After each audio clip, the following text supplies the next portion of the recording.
The role of the news media is central to the modern democratic process. For most people, the news media are the dominant source of information about the world. They tell us what matters, they tell us who matters. The way we vote or the way we respond to opinion pollsters is based largely on media information. So the quality of a democracy now depends upon the information they provide. The mainstream media really represent elite interests, and they serve those elite interests in a way that can be described as carrying out a propaganda function. If you want to understand the way some system works, you look at its institutional structure. How is it organized? How is it controlled? How is it funded? And so on. The big question, of course, is what kind of information do we get? Does it come from a diverse range of perspectives, or are some views dominant and others excluded? The most commonly repeated theory is that the media tilt towards the left or to the liberal end of the political spectrum. What's curious about this view is that there's almost no evidence to support it. In fact, the bulk of evidence suggests that the media tend to be biased the other way. The spectrum of opinion most often represented goes from centre to right, while voices on the left are generally absent. This is the essence of Edward Herman and Chomsky's thesis. In the last 10 or 20 years, there's been massive research documenting the fact that the media are extraordinarily subordinated to external power.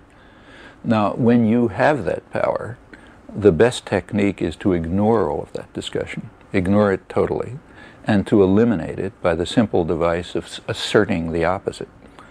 If you assert the opposite, that eliminates mountains of evidence demonstrating that what you're saying is false. That's what power means. And the way you assert the opposite is by just saying the media are liberal. Okay, now the question that we discuss is, are the media too liberal or are they not too liberal? We're talking about your letters saying that the media were biased in the last election. The bulk of our mail supports the notion that there's a definite liberal tilt to the news media. All right, now that we've narrowed the agenda to the one acceptable question, are the media too liberal, let's have a look at the way it's argued. If you want to show that, you would look at the media product and you would try to demonstrate that it reflects a slant or a distortion supporting a liberal agenda. Nobody does this. That would take a little work, and besides, if you did it, you'd immediately fall on your face because it works the other way. So what's done is to produce a proposal which is so idiotic that you have to wonder at the cynicism of the people who are putting it forth and their contempt for the population. The proposal is the following. Let's ask how journalists vote. Okay, so we find, let's say, 80% of them vote Democratic. Okay, we've now proven the media are too liberal.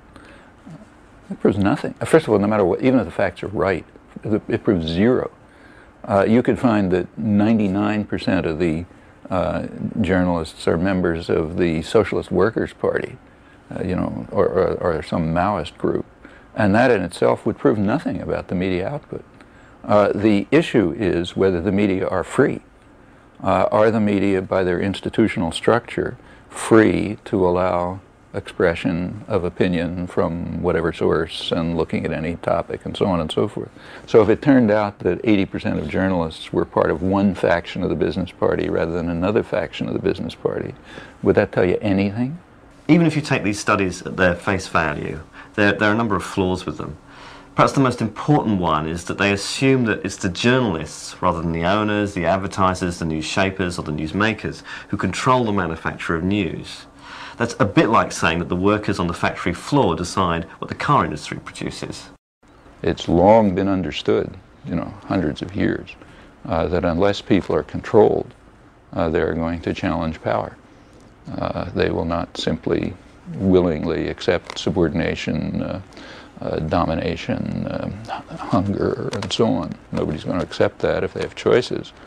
So it is therefore necessary for those who are in the positions of control decision-making, monopolize wealth, and so on, it is necessary for them to somehow keep the population from their throats, as they put it.